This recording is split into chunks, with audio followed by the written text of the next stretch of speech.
Sold my 2021 F150 Tremor.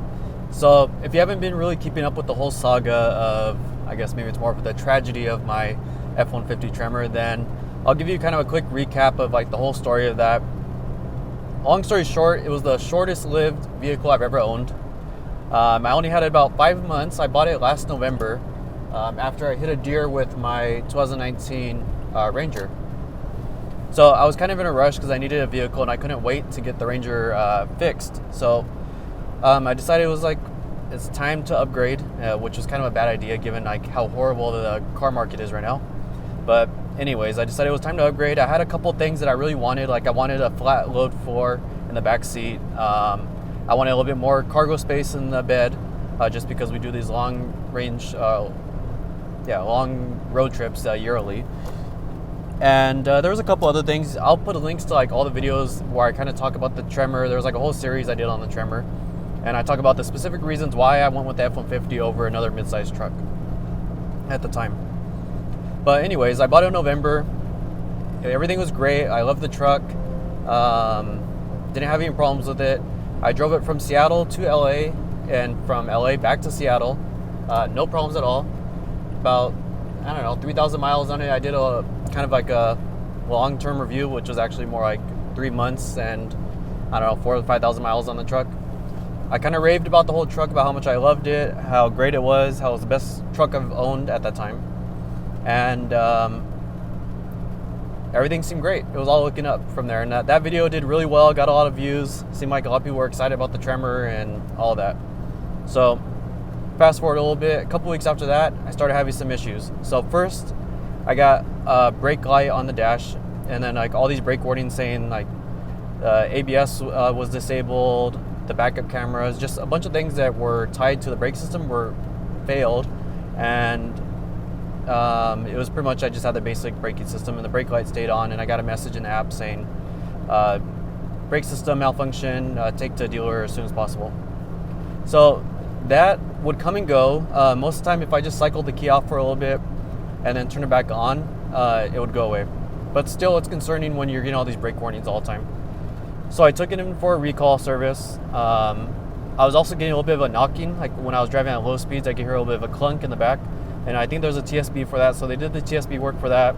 So it was a recall TSB, and they said they fixed the brake system. I don't know what they did with it at the time. I think they replaced the module and then reprogrammed something. So everything was fine for a couple weeks, and then the truck started having misfiring issues.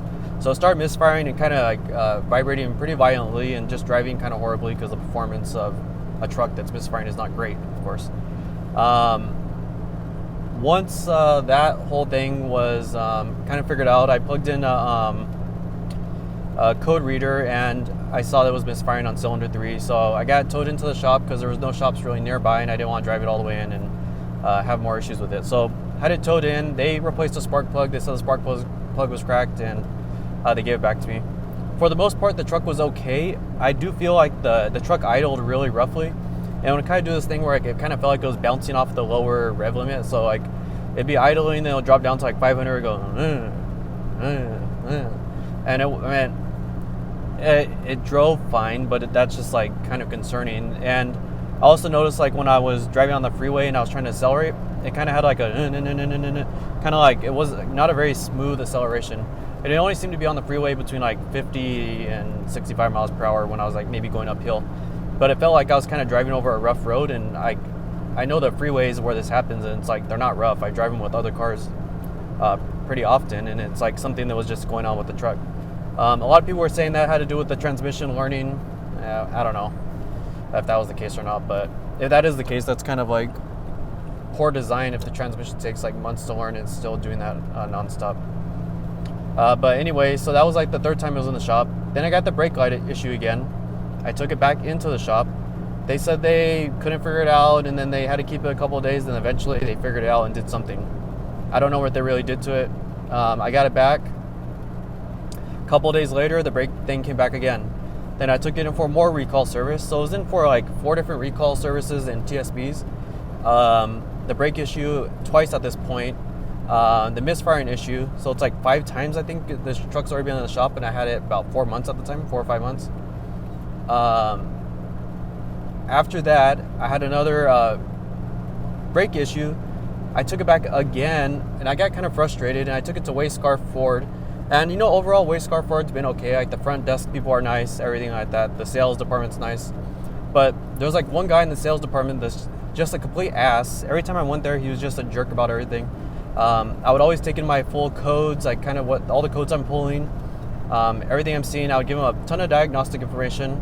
At this time, I was also talking to Ford corporate customer service, because I was thinking about just doing like a lemon law buyback thing, and they were starting that process, and they assigned like an engineer from Ford to be on this case.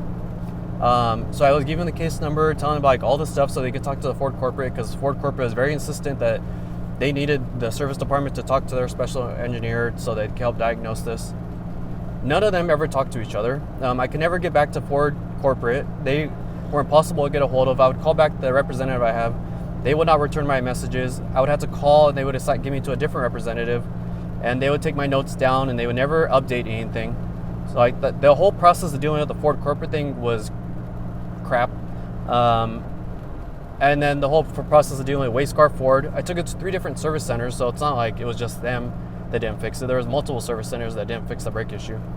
And but the last one at Wayscarf Ford, the guy was just an ass. I mean, at least everyone else was like nice and easy to deal with. But like the guy, I asked him once, like I dropped off the last time, I'm like, it was only there a couple hours before they tried to return it to me, and I'm like, hey, this is like, I just had it in here a week ago. You said you fixed it. It didn't get fixed. Like, I'm kind of concerned because you only had it for a couple hours. And he's just very condescending. Like, you know what? And he told me something like, do you know what a family tree is? So we kind of have a family tree, and that's how we diagnose our truck. So it's like we follow this flow chart. And I'm like, I know what a diagnostic flow chart is. And it's like they're not using any critical thinking. They're just running through. They run some brake tests on it, and the truck's fine because it's not throwing the code at the exact time that it's at the shop. So they just completely, they can't think or think outside the box or even use their brain at all. And it's like the flow chart says it's okay, I passed the test. They just clear the codes and give it back to me. And he would lie multiple times, tell me, no, we're not just clearing codes, we're just we're doing updates and stuff. And then I look at the notes from the service center, and it's like just pretty much ran test, clear the codes, return the customer.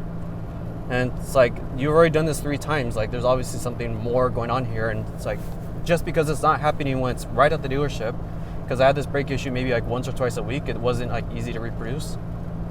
And the codes are still in the truck. Like, when you try to pull them, they're still there, the historic codes, with a ton of diagnostic information about the exact sensors and exactly what sensor codes are being thrown.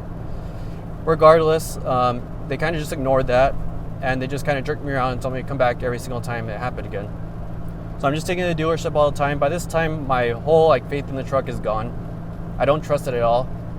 And I mentioned I'm coming back down to the Southwest here during the summer, and that's the drive on right now. And you can see like it's sunny out here, it's hot. It's like we're about to get over 110 degrees outside right now.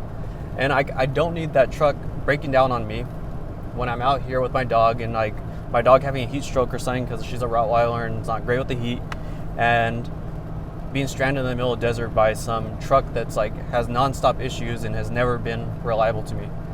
So by this point, I'm completely over it. I'm just trying to get through the lemon law stuff so that Ford will buy it back from me.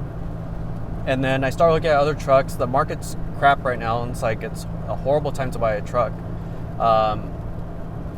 But I'm like, okay, I'm just gonna go with something as reliable as possible. I'm on a lot of the forums and stuff like that. The new Tundra is having a ton of issues as well. There's a lot of people on the Ford forums talking about how they're having issues with their trucks. I'm like, look at my truck itself. It's like, you could tell they didn't put any care or quality control into it, because just like there's loose wiring harnesses everywhere. There's tape. I'm always having to pick tape out of the fans and stuff because there's just loose tape everywhere. The wiring harnesses shake around because they're not clipped in. Like, you can just tell nobody put any thought. The glove compartment box wouldn't close. I had to like bend it to kind of get it to open. The whole thing was just shoddy, and I don't trust any vehicle being built during the pandemic because it seems like it's an issue across the industry right now.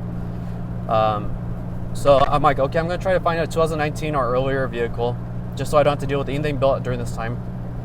Though, okay, one caveat there, I will say I'm on the Ram forums as well, and it does seem like Ram people are not having as many issues with their trucks during this time. Somehow Ram has their like shit together during the pandemic, which is kind of surprising, just because historically, like, Rams are not known for being like the most reliable or well built. Please don't come after me in the comments if you're a big Ram fan. But I mean, Chrysler, Fiat, like, I got to be real, they're not like known for like being super reliable and high quality stuff. But anyways, that maybe all changed during the pandemic, because the only forum where I don't see a ton of issues all the time are the Ram truck forums. So I was kind of thinking about a Ram, but I still have like that thing in my head. It's like, I just don't think I can get like really buy a Ram or a Chevy, just because it's like, I just haven't really trusted them in the past. So I'm like, I'm gonna stick with the Toyota, but the Tundras seem like they're crap. I could have got an older Tundra, but it didn't really address my issues with the whole back seat. Like, I wanted a load flat floor, and I just wasn't really crazy about the older Tundras either. So I'm like, okay, I'm gonna maybe use this opportunity to get rid of my truck payment. I'll get an older, like maybe a Ranger or a Tacoma, because I had a Ranger before and I really liked it. But I was just really kind of like upset with Ford, so I'm like, I'm not going with any Fords right now. I'm completely done with Ford. I don't want to deal with their service centers. I don't want to deal with their parts issues. I don't want to deal with them at all. So I'm like, I'm gonna look for a Tacoma, and I'm gonna try to find a manual one. So I'm like, at least I can have a little bit of fun with it. Maybe get something cheaper, get rid of my truck payment, because I only owed like, I don't know, like $20,000 or something on the Tremor. So like, if I traded in, like, I would have a lot of equity in it, and hopefully enough to pay off a cheaper truck. So that's what I did. I found a Toyota Tacoma, which I'm in right now. It's a 2019. It's a stick shift, TRD Pro, and overall I kind of like it. So I'll get more into that. But I found one.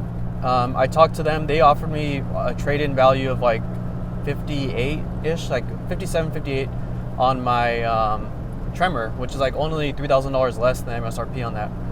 So I figured like, hey, $3,000. I had the Tremor for 5-6 months at this point. Like, it's not a horrible deal considering like it is used. It has 5,000 miles on it, and I can finally get rid of this headache. So I traded in. In Washington, they don't. They only do sales tax on the difference when you trade in a vehicle and buy something else. So I ended up not paying any sales tax, and I got this, and that's where I'm at right now. So I'm in a Tacoma right now. Honestly, I do have some issues with this. It's pretty much issues I brought up a long time back when I was talking about why I bought a Ranger over a Tacoma. The seating position is pretty horrible. They're kind of optioned oddly. Like, it has adaptive cruise, but the seats are not manual, and it has wireless charging, but like no CarPlay. Like, it's just kind of weird, but it's a Tacoma. The seats also really just suck. Like, they're super uncomfortable compared to like the Ranger and the F-150, but I'm living with it. And my main goal right now is just to have something reliable that I can trust, and everything else is kind of secondary. And I went with the 2019 because, like I mentioned, I wanted something not built during the pandemic. So here I am in this 2019 Tacoma. I think I would slightly have preferred another Ranger. I'm just staying away from Ford at this time. So that's where I'm at. If anybody has any questions or anybody's curious, I just wanted to give this update because people like message me and leave a lot of comments saying like, hey, but give us an update on the Tremor. So the update on the Tremor is I'm done with the Tremor. I'm done with Ford right now. Ford just doesn't have any of their shit together. They're so busy putting out new SKUs and new trims of vehicles they can't even deliver. Like, there's people that haven't even got their Broncos that they ordered a year and a half ago, but they're coming out with like new trims and new paints and new options on these vehicles that they can't even deliver just like the basic models, which is crazy because in business, when you're having issues with your supply chain, you do not introduce more SKUs and more complexity into your pipelines. Like, that makes no sense. That's a horrible like business decision and a horrible supply chain management issue. But regardless, Ford is doing that. Ford keeps coming out with new technology, is just pushing more and more new things, and completely foregoing like anything else. They don't support their vehicles. They can't get parts to people. So like, people have brand new vehicles that are having issues, and it's in the shop for like 3 or 4 months because they can't get the parts. But Ford is still shipping new vehicles. but they're not taking care of these customers that are having really horrible experiences, kind of like the issues I had. And they don't really care about that, because at the end of the day, they're just trying to ship as much as possible, because apparently that's the most important thing to the business for them. So I'm not going to support that. I don't want to be a part of that business at all until they figure out what they're going to do and then they support their existing customers. And yeah, it's disappointing because Ford is doing cool stuff. They have a lot of really cool vehicles. They have like a very interesting product line, and there's a lot to get excited about with Ford. But if you're buying a vehicle from them, they're not building them and not carrying, and they don't care about supporting you after you drive it off the lot, then it's just not worth it. So yeah, I'm a little bit torn there, because Ford was like probably my favorite American car brand, and like they completely lost me as a customer right now. But that's where we're at. I'll be doing videos on this Tacoma, but there's a ton of videos on YouTube about Tacoma, so I'm not expecting a ton of traction on those ones. But I'm hoping maybe this will give some insight to people.